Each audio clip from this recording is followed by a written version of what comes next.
Paulo, nadulas, tinawag na asawa si Kim Chiu.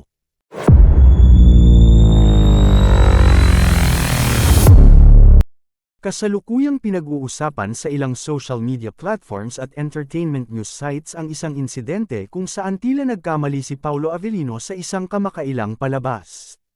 Sa kanyang pag-guest, nabanggit niya si Kim Chiu bilang kanyang asawa, kahit na sa totoo, ito ay sa konteksto ng kanilang role sa seryeng Linlang, kung saan mag-asawa sila.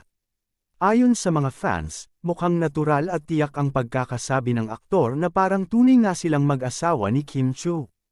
May ilang opinyon na nagpapakita ng pagka-pressure kay Paulo Avellino pagdating sa kanyang personal na buhay at relasyon.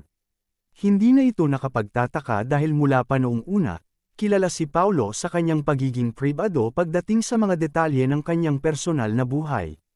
Ang insidenteng ito ay tila nagpapakita ng damdamin ng aktor tungkol sa kanyang kasalukuyang sitwasyon sa pag-ibig. Ang hindi inaasahang pagsasabi ng kanyang asawa sa isang interview ay nagbigay daan sa iba't ibang reaksyon mula sa kanyang mga tagahanga at sa media.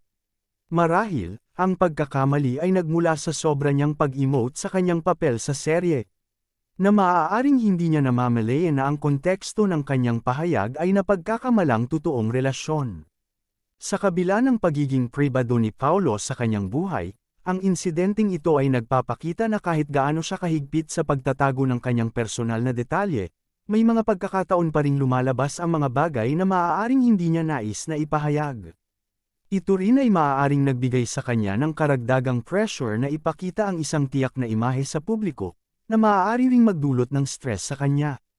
Ang mga ganitong pangyayari ay nagpapakita ng realidad ng buhay ng mga artista, kung saan ang kanilang personal na buhay ay madalas na pinag-uusapan at sinusubok, kahit na nais nilang mapanatiling pribado ito.